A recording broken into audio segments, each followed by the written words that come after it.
ఓం శ్రీ గురుభ్యో నమ. కుజగ్రహ మార్పు అంటే ఒక రాశి నుంచి మరో రాశికి కుజుడు 45 రోజుల పాటు సంచరిస్తూ ఉంటాడు. సహజంగా ఇవన్నీ కూడా గోచారరీత్యా చెప్పబడే ఫలితాలు అంటారు.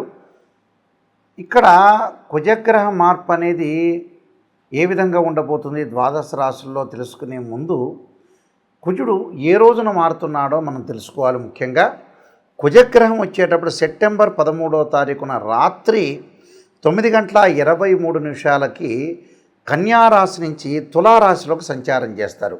అంటే ఎప్పటివరకు అక్టోబర్ 27వ తారీఖున మధ్యాహ్నం 3:42 వరకు కూడా కుజుడు శుక్రక్షేత్రమైన తులారాశిలో సంచారం చేయడం జరుగుతుంది. అంటే సుమారుగా రమారమి 45 రోజుల పాటు ఉంటాడు.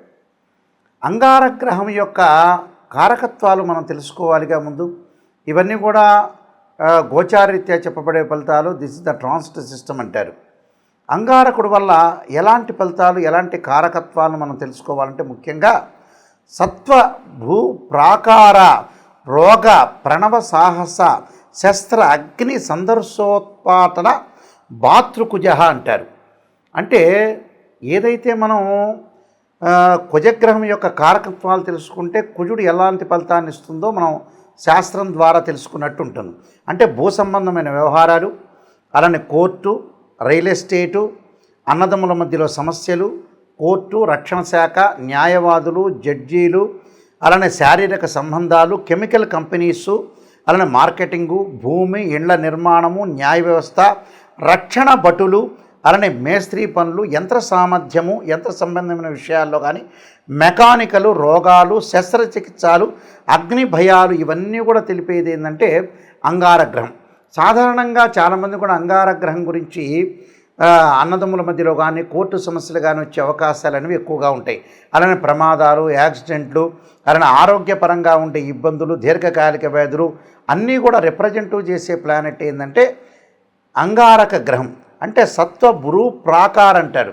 అంటే భూమి విషయాల్లో కానీ రోగ ప్రణవ సాహస అంటారు. అంటే రోగాల విషయంలో కానీ సాహసాలు చేయటంలో కానీ శస్త్ర అగ్ని భయాలు అంటారు. అంటే శస్త్రచికిత్సలు కానీ అగ్ని సంబంధించిన భయాలు కానీ అలా సందర్శన ఉత్పాటన అంటే ఏదైనా సరే మన ఉత్పాతాలు అంటే భయాలు కానీ ప్రమాదాలు కానీ జరగటం ఒకటి. అలానే భాతృ కుజహ అంటారు. అంటే భాతృక కుజహ అంటే ఏంటంటే అన్నదమ్ముల మధ్యలో గొడవలు కానీ కోర్టు సమస్యలు కానీ ఇవన్నీ కూడా రాకుండా ఉండటానికి రావటానికి కూడా మంచి స్థానంలో ఉంటేనేమో రాదు, చెడ్డ స్థానంలో కుజుడు అశుభ స్థానంలో ఉంటే కుజుడి యొక్క దోషం అనేది బాగా ఏర్పడుతుంది అని అర్థం. అలానే ఇవన్నీ కూడా జన్మజాతకాన్ని బట్టి అనుసరించేవి కావు. జన్మజాతకం వేరు, గోచారం వేరు. గోచారం ఎప్పుడు కూడా 20% అనేది ఉంటుంది. అలానే బర్త్ చార్ట్ అనేది 80% ఉంటుంది. ఎందుకు గోచారం గురువుగారు చూస్తున్నారంటే ఎంతో కొంత మన అదృష్టం అనేది కొంత ఆవగించంతన్నా ఉండాలి కదా అనే విషయంలో గోచారం కూడా ఒక్కొక్కప్పుడు సపోర్ట్ చేస్తుంది. కాబట్టి ప్రతి వాళ్ళు కూడా గోచారరీత్యా ఫలితాలని చెప్పే అవకాశం ఇది ఒకటి ఉంటుంది. కాబట్టి కుజుడు తమ రాశి నుంచి 3, 6, 11 స్థానాల్లో సుఫలితాన్ని ఇచ్చే అవకాశం అనేది ఒకటి ఉంటుంది. కాబట్టి కుజుడు యొక్క ప్రభావం అనేది ద్వాదశ రాశుల మీద ఏ విధంగా ఉందో ఒక్కసారి మనం పరిశీలన చేద్దాం. ద్వాదశ రాశుల్లో 11వ రాశి అయిన కుంభరాశి. కుంభరాశి వాళ్ళకి అంగారగ్రహ కుజుడు యొక్క మార్పు ఏ విధంగా ఉందో తెలుసుకుందాం. ఇక్కడ తృతీయ స్థానాధిపతి అయ్యాడు అంగారకుడు. అలానే దశమాధిపతి అయిన కుజుడు వీరికి ముఖ్యంగా భాగ్యస్థానంలో ఉన్నాడు, శుక్రక్షేత్రంలో ఉన్నాడు. కుజుడు శుక్రులు సములవుతారు. ఈ రాశి వాళ్ళకి ముఖ్యంగా భాగ్యస్థానంలో కుజుడు వల్ల ఎలాంటి ఫలితాలు జరగబోతున్నాయి ఇక్కడ మనం చూసుకునేటట్టయితే అసనాచ్ఛాదనం న్యూన్యం అంటారు, శోషణం, దేహపీడనం, స్థాననాశనం, విరోధంచ నవమస్థో ధరాసుత అన్నారు. అంటే నవమస్థానంలో కుజుడి యొక్క ఫలితం ఏ విధంగా ఉండబోతుంది అంటే అన్నవస్త్రాదులకు ఇబ్బందులు కలగటం ఒకటి, దేహ ఆరోగ్యం తగ్గటం. అంటే అశానాచ్ఛదాన్ న్యూన్యం అంటారు, శోషణం, దేహపీడనం అంటారు. అంటే శరీరం ఏంటంటే కుంచుకుపోతుంది అని అర్థం. శరీరపరంగా కొంత జాగ్రత్త ఉండాలి, ఆరోగ్యపరంగా ఇబ్బందులు జరగకుండా. అంటే ఆరోగ్యాన్ని ఇబ్బందులు కలగకుండా చూసుకోవాలి. స్థాన నాశనం అంటారు, అంటే స్థానం మార్పు జరుగుతుంది అని అర్థం. అంటే ఆరోగ్యపరంగా ఇబ్బందులు మినహా మిగతా అంతా బాగుంటుంది. ఆర్థిక స్థితిగతులు బాగుంటాయి. భార్యాభర్తల మధ్యలో చిన్న చిన్న విరోధ భావాలు కలిగిన అనుకూలంగా ఉంటుంది. ఆర్థిక పరంగా సమస్యలు తగ్గే అవకాశాలు ఖచ్చితంగా ఉంటాయి. అలానే ఎంత సొమ్ము వచ్చినా కూడా కొంత దాచిపెట్టుకునే అవకాశం అనేది ఖచ్చితంగా చూసుకోవాలి. పాత బాకీలు కొన్ని ఇబ్బందులు కలిగే అవకాశాలు ఎక్కువ ఉంటాయి. అలానే పాత బాకీలు కూడా వీళ్ళు తీర్చే అవకాశాలు అనేవి ఎక్కువగా ఉంటాయి. కాబట్టి ఎలాంటి ఇబ్బందులు లేకుండా తండ్రి యొక్క ఆరోగ్యం పట్ల శ్రద్ధ పెట్టాలని శాస్త్రం చెప్పబడింది. అంటే మనం ఏదైతే స్థానంలో ఉంటామో ఎలాంటి విరోధ భావాలు కలగకుండా వృత్తి ఉద్యోగ వ్యాపార రంగాల్లో కొంత అనుకూలంగా ఉన్న డబ్బులు ఖర్చు అయ్యే సూచనలు ఒకటి. ఆరోగ్యం డబ్బులు ఎందుకు ఖర్చు అవుతాయి, ఆరోగ్యపరంగా ఇబ్బందులు కలిగి డబ్బులు ఖర్చు అయ్యే సూచనలు ఉంటాయి కాబట్టి కొద్దిగా జాగ్రత్తగా ఉండాలి. దేహపీడం స్థాన నాశనం విరోధంచ నవమస్తో అంటారు. నవమస్తో ధరా సుత అంటారు. అంటే ఎలాంటి ఇబ్బందులు కలగకుండా చూసుకోవాలి, ఎలాంటి ప్రాబ్లమ్స్ రాకుండా చూసుకొని ముందుకు వెళితే మనకు అనుకూలంగా ఉండే అవకాశాలు ఎక్కువ ఉంటాయని శాస్త్రం చెప్పబడింది. అంటే ఎలాంటి అన్నదమ్ముల మధ్యలో ఇబ్బందులు కలగకుండా దేహ ఆరోగ్యం అంటే అన్నదమ్ముల మధ్యలో పిత్రార్జితం విషయంలో కోర్టు సమస్యలు రాకుండా చూసుకోవాలి. ఆరోగ్యం అనేది ఇబ్బందులు కలగకుండా చూసుకోవాలి. తండ్రి ఆరోగ్యం పట్ల శ్రద్ధ పెట్టాలి. ఎందుకు గురువుగారు ఇలా చెబుతున్నారు నెగిటివిటీ అంటే నిజాన్ని చెప్తే మీరు జాగ్రత్త పడతారు. నేను అబద్ధం చెప్పాను అనుకోండి, బ్రహ్మాండంగా ఉంది మీరు అద్భుతంగా ఉండని చెబితే వేస్ట్ నేను చెప్పడం రాసి ఫలితం.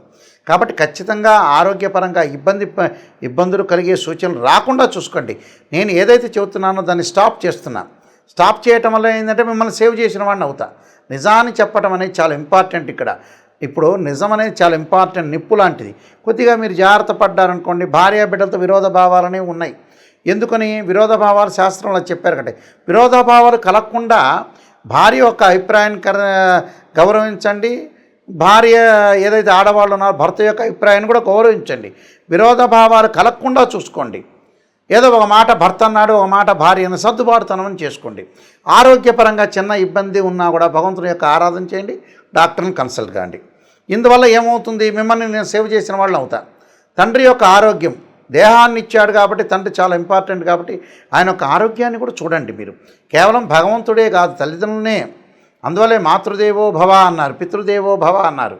అందువల్ల ఖచ్చితంగా భగవంతుడి యొక్క ఆరాధన చేయడం వల్ల కూడా మనకు మంచి జరిగే అవకాశాలు ఉంటాయి. నేను కొన్ని పరిహార మార్గాలు చెబుతున్నా, ఆ పరిహారాలు మీరు పాటించండి, మీకు మంచి సుఫలితాలు జరిగే అవకాశం ఖచ్చితంగా ఉంటుంది. ఇక్కడ కుజుడు శుక్రుడికి సముడవుతాడు. శుక్రుడు కూడా కుజుడికి సమత్వం అనేది ఒకటి ఉంది.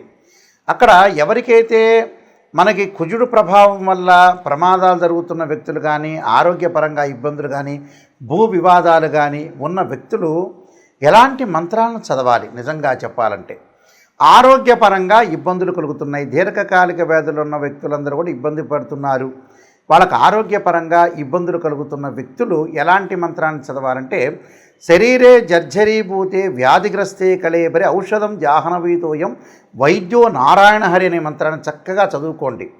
అంటే మంగళవారం పూట కుజహోర అనేది ఉంటుంది. ఆ కుజహోరలో ప్రాతకాలంలో ఆ మంత్రాన్ని చదవటం వల్ల దీర్ఘకాలిక వ్యాధులు ఉన్న వాళ్ళకు ఉపశమనం జరిగే అవకాశాలు ఎక్కువగా ఉంటాయి. అలానే గురువుగారండి, నాయకంటి గారు నాకు ప్రమాదాలు జరుగుతున్నాయండి అని చెప్పేవాళ్ళు తప్పకుండా అంగారకాయుధే శక్తి హస్తాయుధీమే తన్నో భౌమ ప్రచోదయాత్ అనే అంగారక గాయత్రి మంత్రాన్ని మనం చదువుకోవటం వల్ల చాలా మంచి జరిగే అవకాశాలు ఉంటాయి. అది ఉదయం పూట కుదిరితే ఉదయం పూట చదవండి, లేకపోతే సాయంత్రం పూట అయినా చదువుకోవచ్చు, దాని తప్పేమీ లేదు.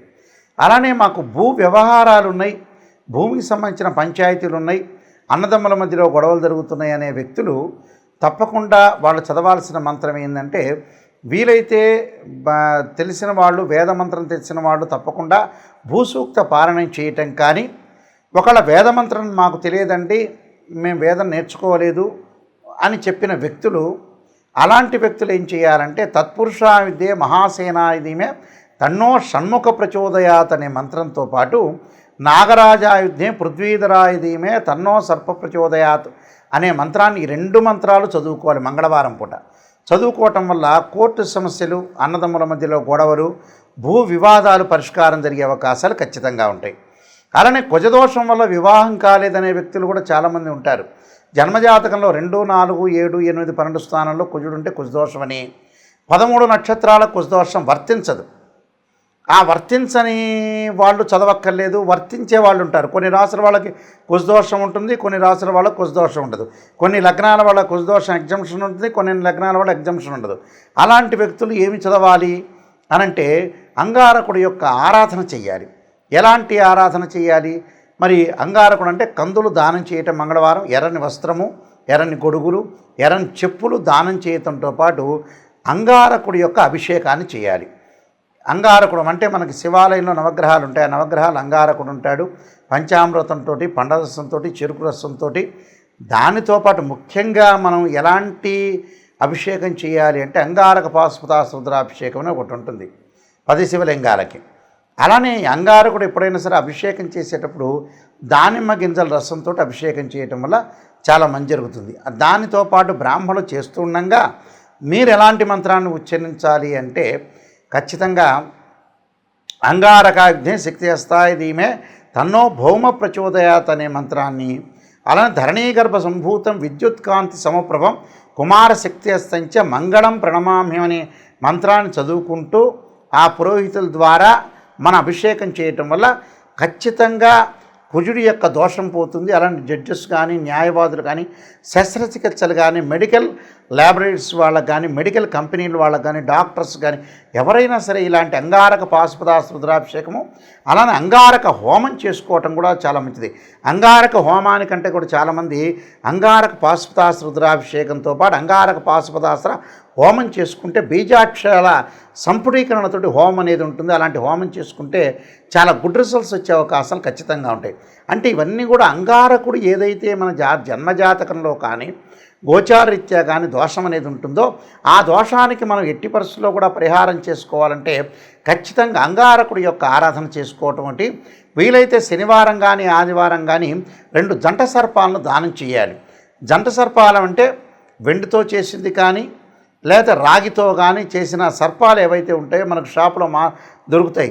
అలాంటి జంట సర్పాలని బ్రాహ్మణోత్తముల చేత పూజ చేసి ఒక బ్రాహ్మణ్ణి పిలిచి ఆయనకి వస్త్రదానము, గుడదానము, అలానే కందులు, దాంతోపాటు 2 జంట సర్పాల్ని, అలానే నెయ్యిని, ఆజ్యాన్ని దానం చేయటం వల్ల మనకి మంచి జరిగే అవకాశాలు ఎక్కువ ఉంటాయి. జీవితంలో కుజదోషం పోవడానికి మార్గం ఏమిటి అంటే ఇలాంటి వివాదాలు ఉన్న ఇళ్ళు కొనుగోలు చేయలేకపోతారు, ఇళ్ళు దగ్గరికి వచ్చేటట్టు వచ్చి లోన్లు రాలేకపోతుంటాయి, ఆ ఇంటి మీద ప్రమాదాలు, పొలాల యొక్క గొడవలు, పక్కింటి వాళ్ళతో ఎదుటి వాళ్ళతో గొడవలు, కాంపౌండ్ వాళ్ళ నుంచి గొడవలు, రియల్ ఎస్టేట్ రంగం సరిగా సాగని వాళ్ళు, కెమికల్ కంపెనీలు నడవని వాళ్ళు, ఇలాంటి వ్యక్తులను అగ్ని వల్ల భయం కలిగే వాళ్ళు, ఇలాంటివన్నీ శస్త్రచికిత్సలు చేసుకోలేని వాళ్ళు, ఆపరేషన్ నేను చేసుకోలేకపోతున్నాను భయం కలిగే వ్యక్తులు కూడా చాలామంది ఉంటారు.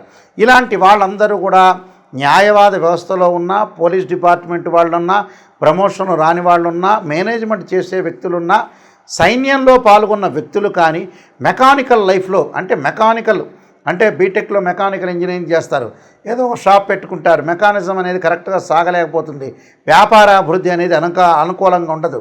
అలానే బాలారిష్ట గండదోషాలు, కుజుడితో ఏర్పడే బాలారిష్ట గండదోషాలు, అగ్ని భయాలు ఉన్నట్టుండి ఉలిక్కి పట్టడం, భయం కలిగే అవకాశాలు కొంతమందికి ఉంటాయి. కాబట్టి ఇలాంటి వాళ్ళందరూ కూడా నేను చెప్పిన పరిహారాలు చేస్తే మంచి రిజల్ట్స్ వచ్చే అవకాశం ఎక్కువ ఉంటుంది. కుజుడు గురించి మీరు భయపడాల్సిన పని లేదు. ఇవన్నీ కూడా గోచారీత్యా చెప్పబడే ఫలితాలు. ఇక్కడ ఏదైతే కుజుడు ఏదైతే తులారాశిలో సంచారం చేస్తున్నాడో ఆ తులారాశికి అధిపతి శుక్రుడు. కుజుడికి శుక్రుడు సముడవుతాడు, శుక్రుడికి కూడా కుజుడు సమవుడవుతాడు. కాబట్టి నేను చెప్పిన పరిహారాలు చేయండి, మీకు మంచి జరిగే అవకాశం ఉంది. అంగారగ్రహం యొక్క సుబ్రహ్మణ్య స్వామి యొక్క అనుగ్రహం మేరకు కలగాలని ఆశిస్తూ సర్వే జనా సుఖినో భవంతు.